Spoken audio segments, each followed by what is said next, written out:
जय हिंद प्यारे दोस्तों। आज के इस वीडियो में हम विज्ञान विषय के महत्वपूर्ण प्रश्नों को करने वाले हैं जो आपके एग्जाम के लिए काफ़ी महत्वपूर्ण है।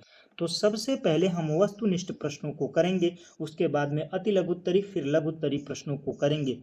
तो सबसे पहला बहुविकल्पी प्रश्न है, निम्नलिखित में एसिटिलीन का रासायनिक सूत्र है CH4 C2H6 C2H4 C2H2।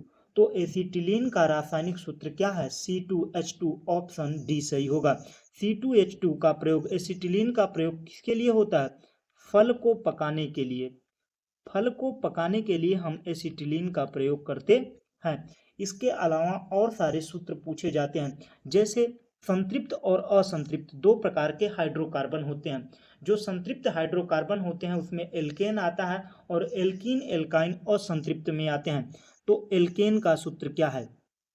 Alkene का सूत्र पूछ लेता है तो CnH2n+2 होता है। और एल्कीन का सूत्र क्या होता है? एल्कीन का सूत्र होता है CnH2n हो गया। एल्काइन का सूत्र होता है CnH2n-2। यह तीनों सूत्रों को याद रखिएगा। इसमें क्या होता है? सिंगल बॉन्ड बनता है, इसमें सिग्मा बॉन्ड बनता है, इसमें सिग्मा और पाई बॉन्ड बनता है, इसमें एक सिग्मा दो पाई बॉन्ड होते हैं। यह तीनों चीजें मैंने क्लियर कर दी। इसमें ट्रिपल बॉन्ड बनता है, इसमें डबल बॉन्ड, इसमें सिंगल बॉन्ड। सिंगल बॉन्ड जिसमें बनता है वो संतृप्त है, बाकी असंतृप्त है। बढ़ते हैं अगले प्रश्न की ओर। तो अगला प्रश्न है, जब वस्तु अवतल दर्पण के मुख्य फोकस और वक्रता केंद्र के मध्य रखी जाती है तो प्रतिबिंब बनता है। तो अवतल दर्पण कहते किसे हैं? अवतल दर्पण उस गोली का भाग होता है जिसके दबे हुए तल से प्रकाश का परावर्तन होता है, तो उसे क्या कहते हैं? अवतल दर्पण कहते हैं।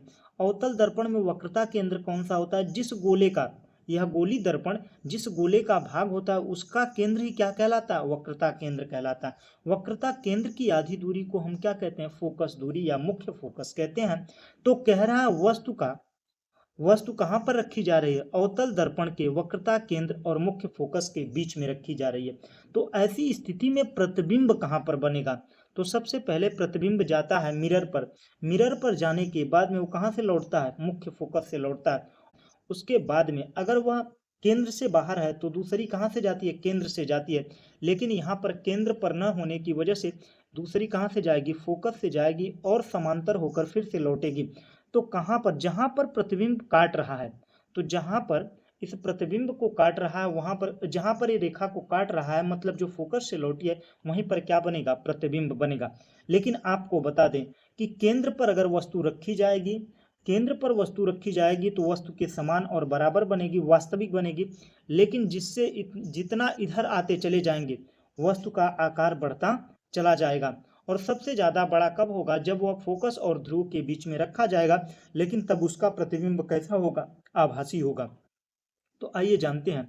तो जब जब वस्तु अवतल दर्पण के मुख्य फोकस और वक्रता केंद्र के मध्य रखी जाएगी तो कैसा बनेगा? उल्टा, वास्तविक, वस्तु से बड़ा बनेगा। बढ़ते हैं अगले प्रश्न की ओर। तो अगला प्रश्न है, किसी वस्तु द्वारा प्रति सेकंड किए गए कंपनों की संख्या को कहते हैं आवर्तकाल, आयाम, इसके अलावा आवृत्ति। तो क्या कहा जाता है? आइए समझते हैं, सबको बारी बारी से समझते हैं। और यह आपके लिए काफ़ी इंपॉर्टेंट वीडियो होने वाला है। हर एक पॉइंट को और जितने भी ऑप्शन दिए हैं हर एक पॉइंट आप लोगों के लिए महत्वपूर्ण है। और आप लोग थोड़ा सा हड़बड़ाइए मत, पेपर नज़दीक है। जितना भी पानी को आप हिलाएंगे तो स्पष्टता खत्म हो जाती है। उसी प्रकार से आप अपने मन को शांत रखिए और पेपर आपका बेहतर होगा। जब थिंकिंग आपकी अच्छी होगी, जब स्पष्ट सोच होगी तो बड़ी गहराई के साथ लिख पाएंगे।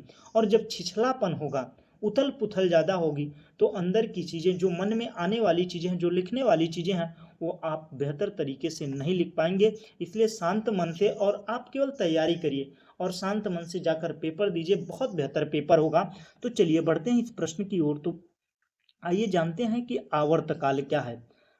किसी वस्तु द्वारा प्रति सेकंड किए गए कंपनों की संख्या को क्या कहते हैं? हम आवृत्ति कहते हैं। आवृत्ति मतलब एक सेकंड में, जैसे एक दोलन हुआ, आइए इसको समझते हैं। जैसे यह हुआ, जब यह एक सेकंड में जितनी बार इधर से इधर जा रहा है, मतलब एक चक्कर पूरा करना, एक चक्कर एक सेकंड में जितने चक्कर लगा रहा है, कंपनों की संख्या जितनी हो रही है वो क्या है, आवृत्ति है। आवृत्ति समझ में आवर्तकाल, एक चक्कर मतलब यहां से लेकर यहां तक का, पहले इधर गया, इधर से फिर इधर गया, फिर यहां पर आया, तो यहां पर जब आने के बाद में जो समय लग रहा है वही क्या है, आवर्तकाल है। आवर्तकाल समझ में आया। एक चक्कर को पूरा करने में लगा समय, एक चक्कर को पूरा करने में लगा समय क्या कहलाता है, आवर्तकाल कहलाता है। आयाम किसे कहते हैं,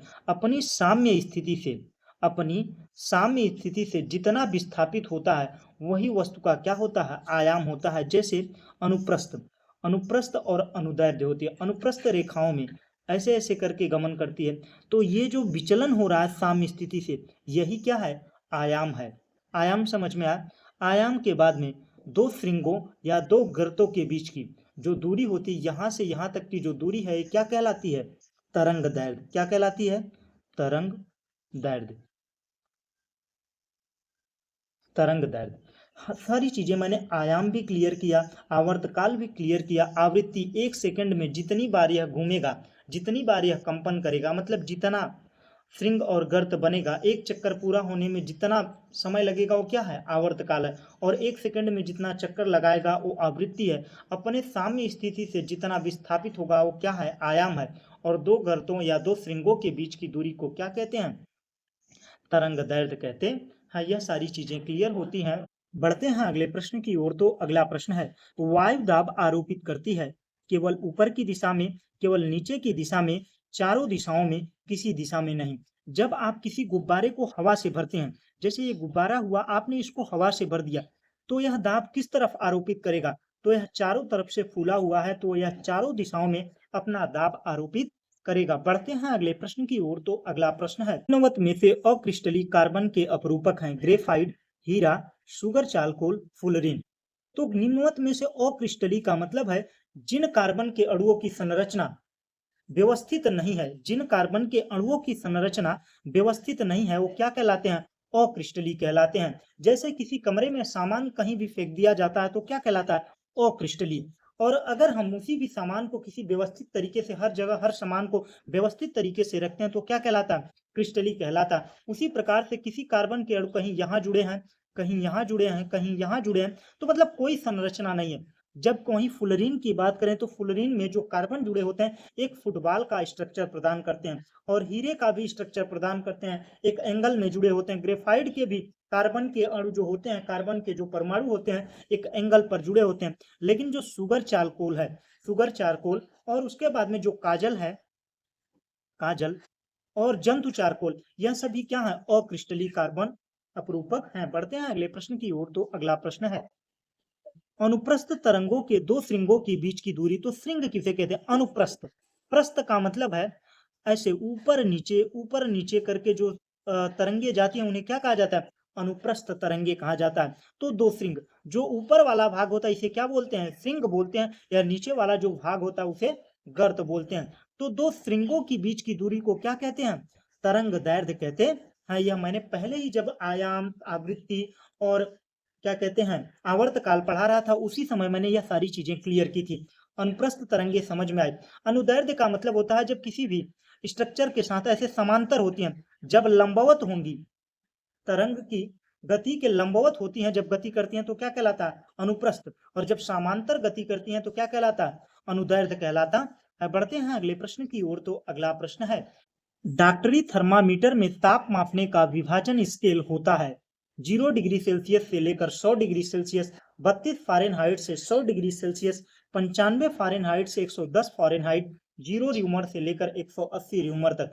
तो डॉक्टरी थर्मामीटर में ताप मापने का विभाजन स्केल जो है वह 95 फ़ारेनहाइट से लेकर 110 फ़ारेनहाइट होता है। यह सारी चीजें क्लियर हुई। अब बढ़ते हैं फ़ारेनहाइट सेल्सियस में अगर बदलने का हो तो कौन सा सूत्र होगा, C/5 is equal to F-32/9 is equal to R/4 is equal to K-273/5। बात समझ में आई, यह सारी चीजें क्लियर हुई। और यही सूत्र को याद रखिएगा, यही उपयोग होगा। आपको सेल्सियस से केल्विन में बदलना है, र्यूमर में बदलना, फ़ारेनहाइट में बदलना है, तो बड़े ही आसानी से आप कर पाएंगे। अब बढ़ते हैं अगले प्रश्न की ओर। तो अगला प्रश्न है, किसी वस्तु का जल में पूर्णतः डुबोने पर उस पर लगने वाला उत्प्लावन बल वस्तु का भार, अतः वस्तु जल में डूब जाएगी, वस्तु सतह पर तैरेगी, वस्तु जल में कुछ डूबी हुई तैरेगी, कुछ सतह के नीचे डूबी हुई तैरेगी। तो आर्किमिडीज का सिद्धांत कहता है कि कोई भी वस्तु तब तैरेगी जब वह अपने भार के बराबर, जब वह अपने भार के बराबर जल को विस्थापित कर दे। जब कोई वस्तु अपने भार के बराबर जल को विस्थापित कर देती है तो क्या करती है, तैरने लगती है। तो यहाँ पर वस्तु को पूर्ण या आंशिक रूप से डुबाया जाता है तो जल के द्वारा एक बल का महसूस होता है, मतलब भार की कमी महसूस होती है, वो उसी को क्या कहते हैं, उत्प्लावन बल कहते हैं। तो इसका कौन सा ऑप्शन सही होगा, तो इसका ऑप्शन सही होगा वस्तु सतह पर तैरेगी, ऑप्शन बी सही होगा। अब बढ़ते हैं अगले प्रश्न की ओर। तो अगला प्रश्न है, द्रव के गैस में बदलने की प्रक्रिया को कहते हैं, द्रव को गैस में बदलने की, तो द्रव के गैस में बदलने की प्रक्रिया क्या कहलाती है, वाष्पीकरण कहलाती है। संघनन का मतलब होता है जब किसी द्रव को गर्म किया जाए, वाष्प बनने के बाद में पुनः ठंडा होकर जल बन जाए, द्रव बन जाए, तो क्या कहलाता है, संघनन की प्रक्रिया कहलाती है। बढ़ते हैं अगले प्रश्न की ओर। तो अगला प्रश्न है, दाब अधिक होता है, दाब बराबर होता है बल बटा क्षेत्रफल, बल बटा क्षेत्रफल। यह बातें आपको समझ में आ रही, दाब बराबर होता है बल बटा क्षेत्रफल। अब देखिए, क्षेत्रफल अगर बढ़ेगा, क्षेत्रफल बढ़ेगा तो बल क्या होगा, घटेगा, बल घटेगा तो दाब भी घटेगा। तो मतलब क्षेत्रफल जितना कम होगा बल उतना अधिक होगा, दाब भी उतना अधिक होगा। तो जब बैठने पर क्या होगा, क्षेत्रफल ज्यादा है, बैठने पर किसी भी व्यक्ति का क्षेत्रफल ज्यादा है तो बल क्या होगा, कम हो जाएगा। एक पैर पर खड़े होने पर क्षेत्रफल कम है, एक पैर पर कोई व्यक्ति खड़ा है तो क्षेत्रफल कम है, दो पैरों पर खड़ा है तो क्षेत्रफल ज्यादा है, लेटने पर सबसे ज्यादा क्षेत्रफल है, तो दाब अधिक होगा। जब क्षेत्रफल सबसे कम होगा तो दाब सबसे अधिक होगा। तो जब वह एक पैर पर खड़ा होगा तो क्या होगा, क्षेत्रफल कम होगा और दाब अधिक होगा। दाब का यमकीय मात्रक, दाब का मात्रक क्या होता है, पास्कल होता है, दाब का मात्रक पास्कल होता है। लेकिन दाब बराबर होता है, दाब बराबर क्या होता है, बल बटा क्षेत्रफल, बल बटा क्षेत्रफल। इतनी बात समझ में आ रही। बल का मात्रक क्या होता है, न्यूटन होता है, और क्षेत्रफल का मात्रक होता है मीटर स्क्वायर। तो newton metre square, option D सही होगा। बढ़ते हैं अगले प्रश्न की ओर। तो अगला प्रश्न है, कुकिंग गैस एलपीजी में किसकी मात्रा अधिक होती है। जो खाना पकाने वाला गैस सिलेंडर होता है उसमें कौन सी गैस भरी जाती है, तो उसमें सबसे ज्यादा गैस कौन सी भरी जाती है, ब्यूटेन। इसके साथ ही क्या भरी जाती है, प्रोपेन। ब्यूटेन और प्रोपेन गैस के साथ में एथिल मरकेप्टॉन, एथिल एथिल मरकेप्टॉन, मरकेप्टॉन, मरकेप्टॉन, एथिल मरकेप्टॉन भरी जाती है, एथिल मरकेप्टॉन। बात समझ में आई। और मीथेन गैस या सीएनजी में भरा जाता है। मीथेन गैस का प्रयोग कहां पर होता है, सीएनजी में होता है। एथिलीन का प्रयोग कहां पर होता है, फल को पकाने के लिए। एसिटिलीन का भी और एथिलीन का भी फल को पकाने के लिए करते हैं। यह बातें समझ में आई। तो सारी चीजें, और सबसे ज्यादा इंपॉर्टेंट यही है कि कुकिंग गैस में एलपीजी में किसकी मात्रा अधिक होती है, तो प्रोपेन और ब्यूटेन गैस की मात्रा अधिक होती है। उसके साथ ही एथिल मरकेप्टॉन भरा जाता है, जिससे यह पता चलता है कि गैस लीक हो रही है कि नहीं, क्योंकि ब्यूटेन और प्रोपेन यह गंधहीन गैसें हैं, इसीलिए एथिल मरकेप्टॉन भरी जाती है।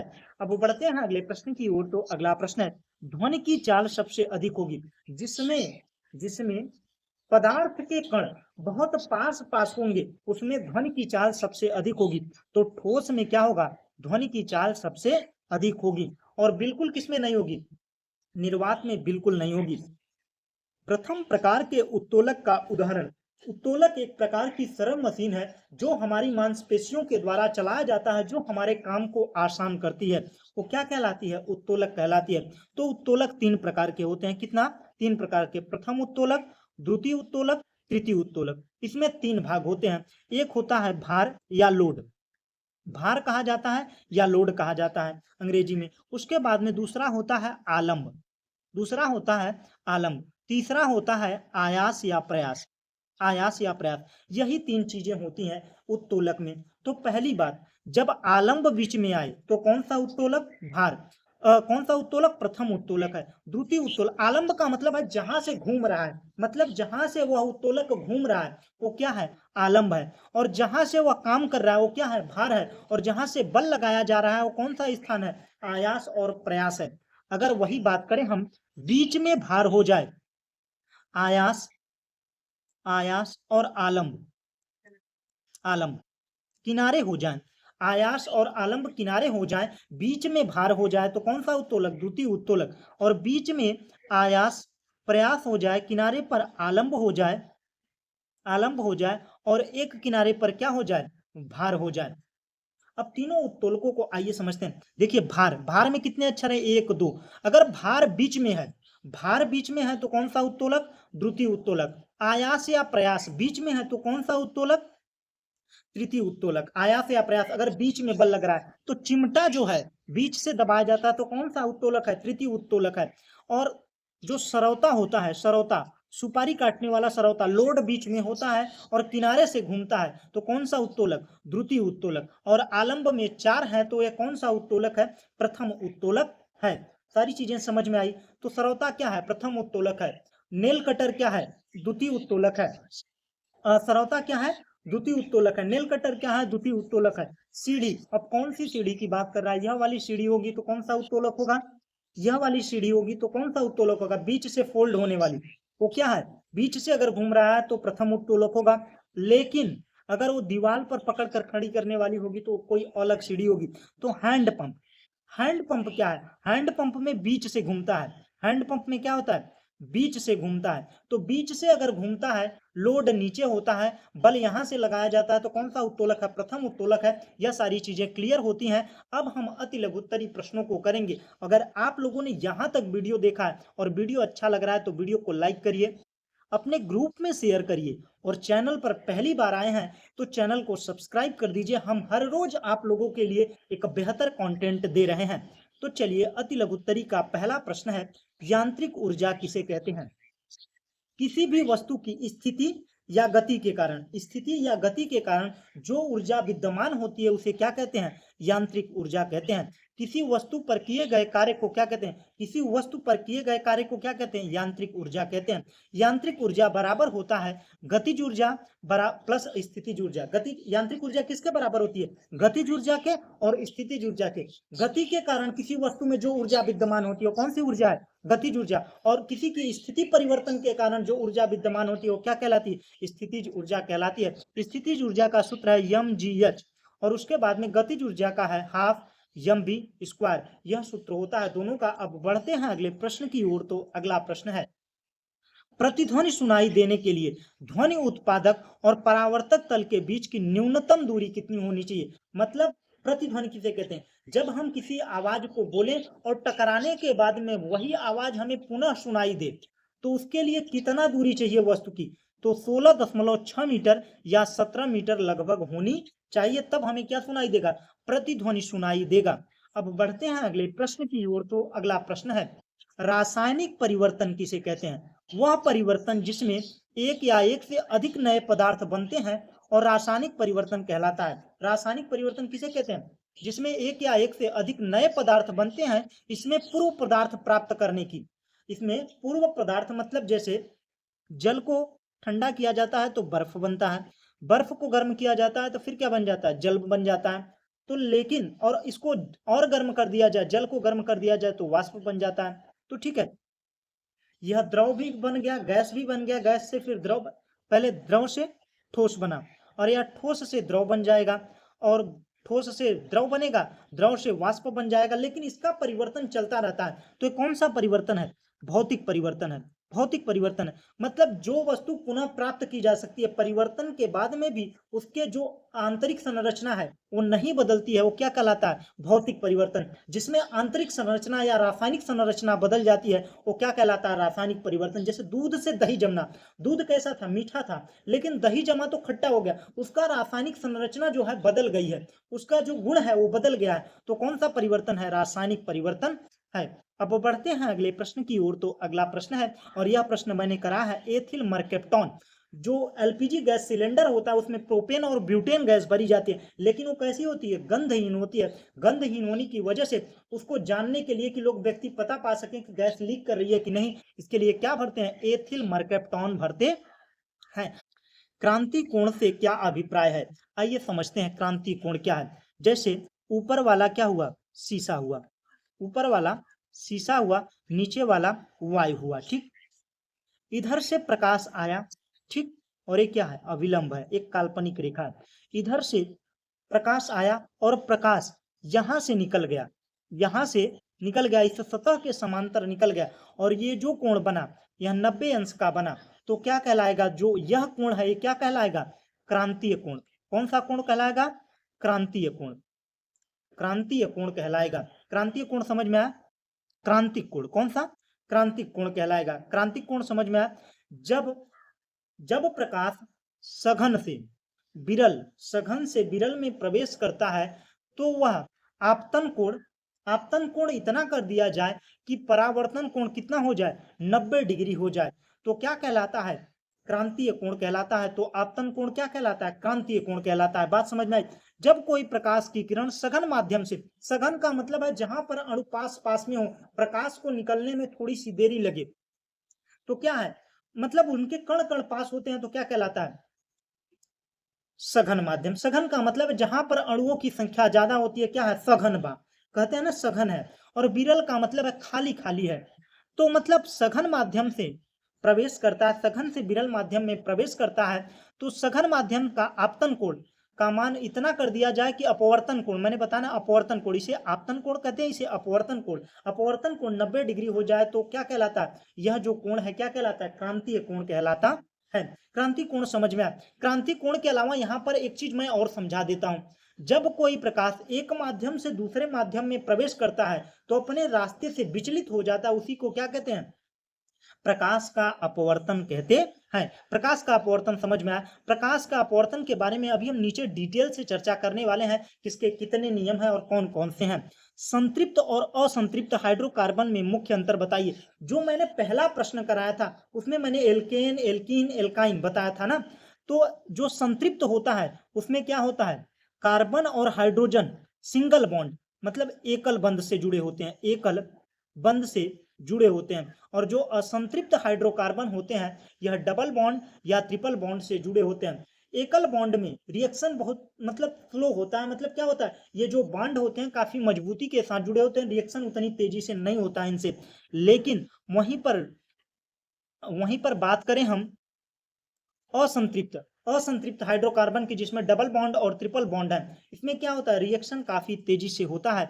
क्योंकि यह जो डबल बॉन्ड, सिंगल बॉन्ड होता है वो तो मजबूती से, सिंगल बॉन्ड का मतलब होता है हाथों को हाथों में पकड़ना, और किसी के कंधे को अगर आप पकड़ रहे हैं तो क्या है, दो बॉन्ड होते हैं। देखिए पहले मैं सारी चीजें क्लियर करता हूँ यहाँ पे।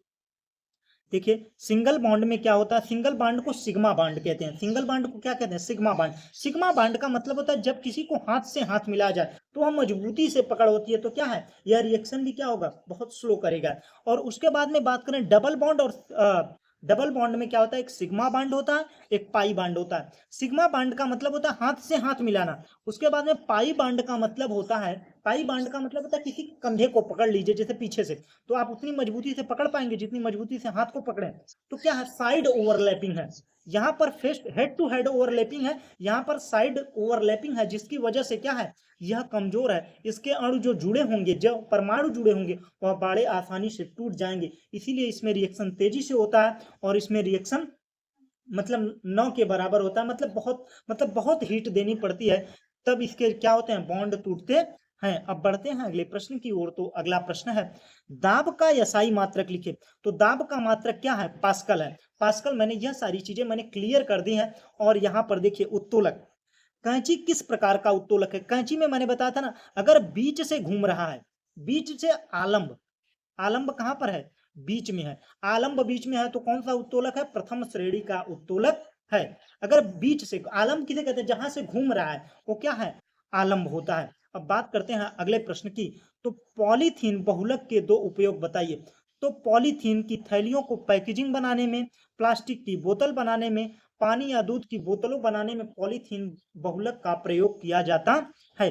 अब बढ़ते हैं अगले प्रश्न की ओर। दूरदृष्टि दोष को दूर करने के लिए कौन से लेंस का प्रयोग किया जाता है? देखिए दूर, यह मैंने अगले वीडियो में काफी डिटेल के साथ, इसके पहले मैंने एक मॉडल पेपर कराया था। अगर आप हर एक मॉडल पेपर को करके जाएंगे ना, तो सच में बता रहा हूं आप लोगों के लिए काफी इंपॉर्टेंट होगा। एकदम बिल्कुल टेंशन फ्री हो जाइए। जो भी चीजें आपने पढ़ी है उतना पर्याप्त है। बस आप एक बार प्रीवियस ईयर देख लीजिए और जाइए, आप अपने पेपर में बेहतर कर पाएंगे। और एक बात और, आप कोई भी प्रश्न छोड़कर नहीं आएंगे, चाहे आ रहा है चाहे नहीं आ रहा है, उसको करके आना है बस।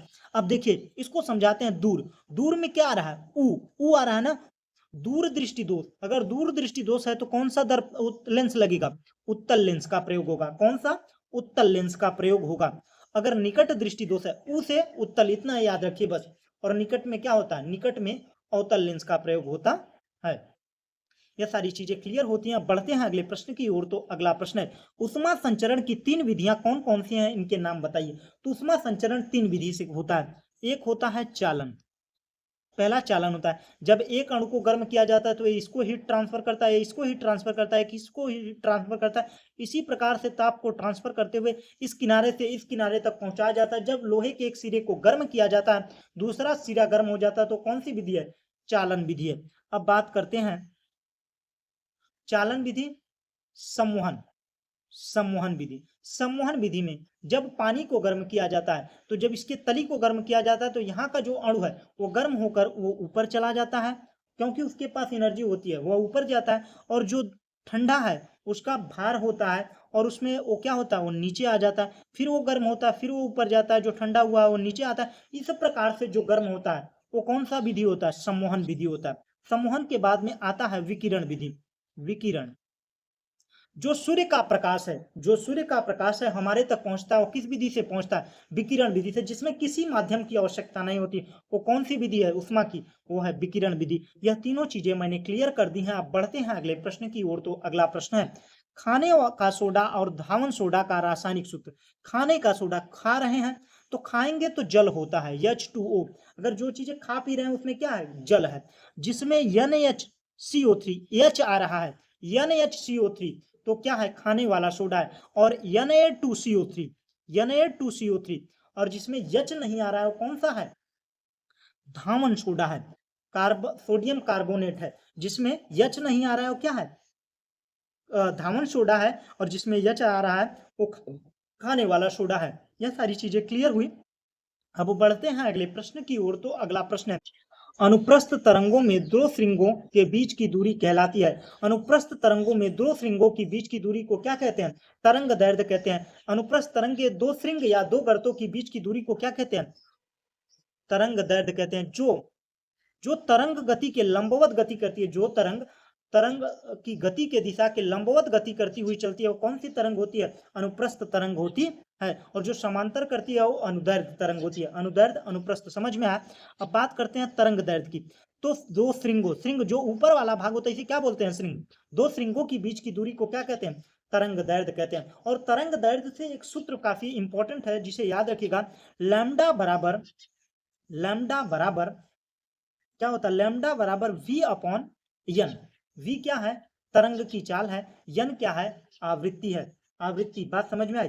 लैम्डा बराबर V अपॉन एन, इसको याद रखिएगा। अब बढ़ते हैं अगले प्रश्न की ओर। तो अगला प्रश्न है, ध्वनि की आवृत्ति किसे कहते हैं? किसी माध्यम में कंपन द्वारा कंपन करता हुआ कोई कण 1 सेकंड में, जब कोई भी कण 1 सेकंड में जितनी बार कंपन करता है वही क्या कहलाता है? उसकी आवृत्ति कहलाता है। ध्वनि का कण जब 1 सेकंड में जितनी बार कंपन करता है वही क्या है? आवृत्ति है। और आवृत्ति का मात्रक क्या है? हर्ट्ज है। अब बढ़ते हैं अगले प्रश्न की ओर। तो अगला प्रश्न है, एथेन और एसिटिलीन का सूत्र लिखिए।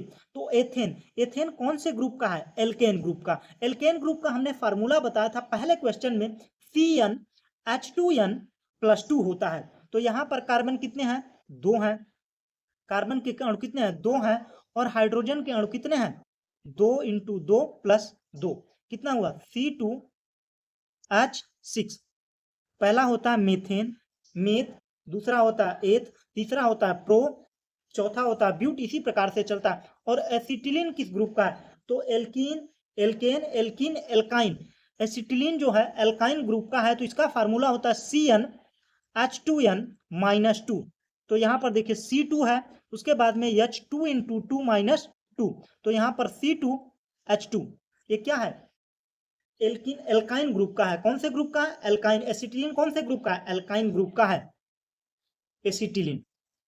इसको क्या बोलेंगे, एसिटिलीन। C2H2, इसको क्या बोलेंगे, एसिटिलीन। इसका प्रयोग कहां पर होता है, फलों को पकाने के लिए होता है। अब बढ़ते हैं अगले प्रश्न की ओर। अब हम लघुत्तरी प्रश्नों को करेंगे, और अगर आप लोगों ने यहां तक वीडियो देखा है और वीडियो अच्छा लग रहा है तो वीडियो को लाइक करिए और एक प्यारा सा कमेंट करिए, फीडबैक दीजिए, सर कैसा पढ़ाए हैं। इसके बारे में जब आप लोग बोलते हैं ना तो मुझे एक मोटिवेशन मिलता है। मैं भी अगर आप लोगों को कहूँ आप लोग काफी बेहतर कर रहे हैं, जब आप लोग बेहतर कर रहे होते हैं और आपकी तारीफ की जाती है तो आपको एक नई ऊर्जा का एहसास होता है। उसी प्रकार से जब आप लोग कमेंट करते हैं ना तो मुझे भी एक नई एनर्जी का एहसास होता है। मैं दुगनी ताकत के साथ आप लोगों के लिए बेहतर कंटेंट लाने का प्रयास करता हूं। अभिसारी और अपसारी लेंस का अंतर सचित्र से समझाइए। सचित्र, अपसारी, अभिसारी और अपसारी। अपसारी का मतलब क्या होता है, अपसारी लेंस। अप का मतलब है अपसारी, अपसारी, अपसारी से समझिए। अप का मतलब है ऊपर। जब एक ही बिंदु से प्रकाश आता हुआ प्रतीत होता है तो क्या कहलाता है, अपसारी। जैसे टार्च, टार्च से क्या होता है, प्रकाश ऐसे फैल जाता है तो क्या है, अपसारी है। और अभिसारी का मतलब होता है कई जगह से आता हुआ प्रकाश एक जगह पर इकट्ठा हो जाए। कई जगह से आता हुआ प्रकाश एक जगह पर इकट्ठा हो जाए तो वही क्या है, अभिसारी है। अपसारी अपसारी समझ में आया। अब आइए इसको समझते हैं फिर चित्र के माध्यम से। अभिसारी लेंस, यह बीच में मोटा और किनारे पर पतला होता है। मतलब कौन से, उत्तल लेंस की बात करता है। उत्तल लेंस में जब प्रकाश जाता है तो क्या करता है, एक जगह पर मोड़ देता है। कैसे करता है, ऐसे जब भी प्रकाश आता है उसको क्या करता है, मोड़ देता है। यह जो है लेंस जो है क्या है, दो प्रिज्म है, दो प्रिज्म है ऐसे समझिए। और प्रिज्म में जब प्रकाश डाला जाता है तो अपने आधार की ओर मोड़ देता है। तो यही कारण है क्या है, अभिसारी है। अभिसारी का मतलब है जो आते हुए प्रकाश को इकट्ठा कर दे। वो कैसा लेंस है, अभिसारी लेंस है। यह प्रकाश की किरणों को एक बिंदु पर केंद्रित करता है। इसमें अक्षर बड़े दिखाई देते हैं। इसमें क्या होता है, अक्षर बड़े दिखाई देते हैं। फोकस दूरी धनात्मक होती है। फोकस दूरी कैसी होती है, धनात्मक होती है। और वास्तविक उल्टा प्रतिबिंब की कुछ स्थिति में आभासी और सीधा भी बनता है। जो मतलब देखिए, जो लेंस होता है, जो लेंस का उपयोग करते हैं कहीं पर प्रकाश को इकट्ठा करते हैं, जिससे आप कागज को जलाते थे शुरू शुरू में, वो क्या है, उत्तल लेंस है। कौन सा लेंस है, उत्तल लेंस है। अब बढ़ते हैं अगले, और इसके आगे भी है अपसारी लेंस। अपसारी लेंस की बात करते हैं तो यह बीच में पतला और किनारे पर मोटा होता है। कैसा होता है, बीच में पतला और किनारे पर मोटा। यह प्रकाश को क्या करता है, फैला देता है। जब भी प्रकाश इस पर पड़ता है तो आधार की ओर इस पर दो प्रिज्मा ऐसे लगे हुए हैं, ऐसे समझिए। और यह क्या करते हैं, प्रकाश को मोड़ देते हैं, फैला देते हैं। तो वही क्या है, अपसारी लेंस है। यह बीच में पतला और किनारे पर मोटा होता है। यह अक्षर छोटा दिखाई देता है। इसमें क्या होता है, अक्षर छोटा दिखाई देता है। यह फोकस दूरी सदैव क्या होती है, ऋणात्मक होती है। सदैव आभासी और सीधा प्रतिबिंब बनता है। यह सारी चीजें मैंने क्लियर कर दी हैं। अब बढ़ते हैं अगले प्रश्न की ओर। तो अगला प्रश्न है, फ्यूज से क्या अभिप्राय है। साधारण बल्ब, हीटर, फ्रिज कितने एम्पियर का फ्यूज लगाते हैं। तो फ्यूज एक सुरक्षात्मक उपकरण है। फ्यूज क्या करता है, सुरक्षा प्रदान करता है। अब तो आरसीसीबी, एमसीबी लगने लगी है, क्योंकि इसी झंझट को कम करने के लिए कौन फ्यूज बार बार बदलेगा। जो विद्युत परिपथ में एक निश्चित धारा मान से अधिक धारा प्रभावित होने पर वह पिघलकर परिपथ को क्या कर देता है, तोड़ देता है। इसके उपकरण क्षतिग्रस्त होने से बच जाते हैं। तो आइए जानते हैं कि साधारण बल्ब में कितने एम्पियर का फ्यूज लगता है, 3 एम्पियर का। और हीटर चलाने के लिए 10 से 13 एम्पियर का लगता है। सामान्यतः उच्च वाट क्षमता के अधिक एम्पियर के लिए फ्रिज के लिए लगभग कितना लगता है, 5 एम्पियर लगता है। सबसे ज्यादा किसके लिए, हीटर के लिए लगता है फ्यूज। अब बढ़ते हैं अगले प्रश्न की ओर। तो अगला प्रश्न है, न्यूटन के गति विषयक के तीनों नियम को लिखिए। तो प्रथम नियम क्या है, जड़त्व का नियम है। पहला नियम क्या है, जड़त्व का नियम है। जड़त्व का नियम यह कहता है कि जब कोई वस्तु विरामावस्था में है तो विरामावस्था में रहे, या गति अवस्था में है तो गति अवस्था में रहे, जब तक उस पर कोई बाह्य बल न लगाया जाए। वही क्या है, गैलीलियो का नियम है और जड़त्व का नियम है, और न्यूटन का प्रथम नियम भी है। अब बढ़ते हैं अगले नियम की ओर। द्वितीय नियम, द्वितीय नियम को संवेग का नियम कहते हैं। किसी वस्तु के संवेग परिवर्तन की दर पर लगाया गया बाह्य असंतुलित बल समानुपाती होता है, वह परिवर्तन बल की दिशा में होता है। जैसे F बराबर यम है, यह द्रुति हुआ। तृतीय बल क्या होता है? तृतीय नियम क्या है? क्रिया प्रतिक्रिया का नियम। प्रत्येक क्रिया के बराबर विपरीत दिशा में प्रतिक्रिया ही क्या है? न्यूटन का तृतीय नियम है। यह तीनों नियम क्लियर होते हैं। अब बात करते हैं प्रकाश के अपवर्तन का नियम। प्रकाश के अपवर्तन के नियम को लिखे। प्रकाश का अपवर्तन का मतलब है जब प्रकाश एक माध्यम से दूसरे माध्यम में प्रवेश करता है तो अपने मार्ग से जो विचलित हो जाता है वही क्या है? प्रकाश का अपवर्तन है। प्रकाश का अपवर्तन का पहला नियम कहता है कि आपतन क्या है? आपतित किरण। आपतित का मतलब आने वाली, जाने वाली को परावर्तित किरण, और आपतन बिंदु और अभिलंब तीनों एक ही तल पर होते हैं। यही क्या है? पहला नियम है। आपतित किरण, आपतन बिंदु, अपवर्तित किरण और अविलंब तीनों एक ही तल पर होते हैं। यह कौन सा नियम है? प्रथम नियम है। दूसरा नियम कहता है कि साइन आई आपतन कोण की जा अपवर्तन कोण की जा के अनुपात में होता है। मतलब प्रकाश का अपवर्तन बराबर होता है, अपवर्तनांक बराबर होता है sine i upon sine r, जाके sine i upon sine r के बराबर होता है, साइन के अनुपात में होता है। बात समझ में आई? नियतांक में होता है। यही मैंने बताना, आपतन कोण की जा और परावर्तन कोण की जा एक नियतांक में होता है। अब बढ़ते हैं जिसे स्नेल का नियम कहते हैं। इसे क्या कहते हैं? स्नेल का नियम कहते हैं। जो मैंने बताया वही सारी चीजें। और वास्तविक प्रतिबिंब और आभासी प्रतिबिंब में अंतर बताइए। तो वास्तविक प्रतिबिंब किसे कहते हैं? यह तब बनता है जब प्रकाश की किरण परावर्तन या अपवर्तन के पश्चात वास्तव में किसी बिंदु पर मिलती हैं। जब किसी बिंदु पर काटती हैं तो क्या है? वास्तविक प्रतिबिंब है। अवतल दर्पण में कैसे प्रतिबिंब बनते हैं? अवतल दर्पण में वास्तविक प्रतिबिंब बनते हैं। इन्हें पर्दे पर उतारा जा सकता है। और यह सदैव कैसे होते हैं? उल्टा बनते हैं। कैसे बनते हैं? उल्टा बनते हैं। यह किसमें बनते हैं? अवतल दर्पण में। किसमें? अवतल दर्पण और उत्तल लेंस में। किसमें? उत्तल लेंस में बनते हैं। आभासी प्रतिबिंब भी बनते हैं जब ध्रुवों के बीच में रखा जाता। अब आभासी प्रतिबिंब के बारे में बात करते हैं। यह तब बनता है जब प्रकाश की किरणें परावर्तन के पश्चात किसी बिंदु पर काटती नहीं है, लेकिन काटती हुई प्रतीत होती हैं। तो वास्तव में मिलती नहीं है, प्रतीत होती है। अंदाजा लगाया जाता है कि पीछे यह काटेंगी। वही क्या है? आभासी प्रतिबिंब है। इसे पर्दे पर प्राप्त नहीं किया जा सकता। यह सदैव सीधा बनता है दर्पण में। कौन से दर्पण में? उत्तल दर्पण में। कौन से दर्पण में? उत्तल दर्पण में। और कहां पर? अवतल लेंस में बनता है। अवतल लेंस में आभासी प्रतिबिंब। यह जो आभासी प्रतिबिंब बनता है किसमें?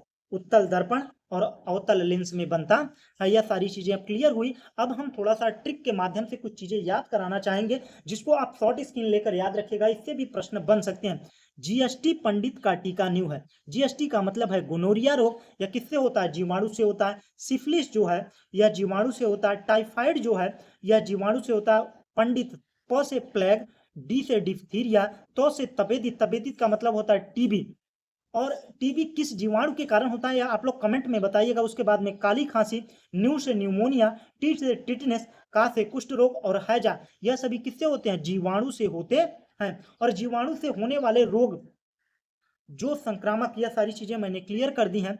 जो फैलते हैं, जो क्या होते हैं? एक दूसरे से फैलते हैं। मतलब संक्रामक रोग जिसे कहते हैं। संक्रामक रोग, जीवाणुओं के संक्रामक रोग कौन है? टीबी है, हैजा है, टाइफाइड है, निमोनिया है, काली खांसी, डिप्थीरिया, यह सभी क्या है? संक्रामक रोग हैं। संक्रामक रोग समझ में आया। उसके अलावा टिटनेस और प्लेग भी है। अब बात करते हैं कवक से होने वाले रोग। गंजा दमात खाए फ्रूट। गंजा दमात खाए फ्रूट। गंजा से गंजापन, द से दमा, द से दाद, गंजा दमात खाए फ्रूट। खाए का मतलब है खाज खुजली, फ्रूट से मतलब एथिलीट फ्रूट। और उसके बाद में प्रोटोजोआ से होने वाले रोग। पापा काम पर सोते हैं। पा से पायरिया, क से कालाजार, म से मलेरिया, प से पेचिस। पापा काम पर सोते हैं। इससे भी कर सकते हैं। सोने की बीमारी भी है जो है वो किससे होती है? प्रोटोजोआ के कारण होती है। यह सारी चीजें क्लियर होती हैं। इसी के साथ में वीडियो समाप्त होता है। अगर आप लोगों को वीडियो अच्छा लगा तो लाइक कर दीजिए, अपने ग्रुप में शेयर कर दीजिए, और चैनल पर नए हो तो चैनल को सब्सक्राइब कर लीजिए। Thanks for watching. जय हिंद।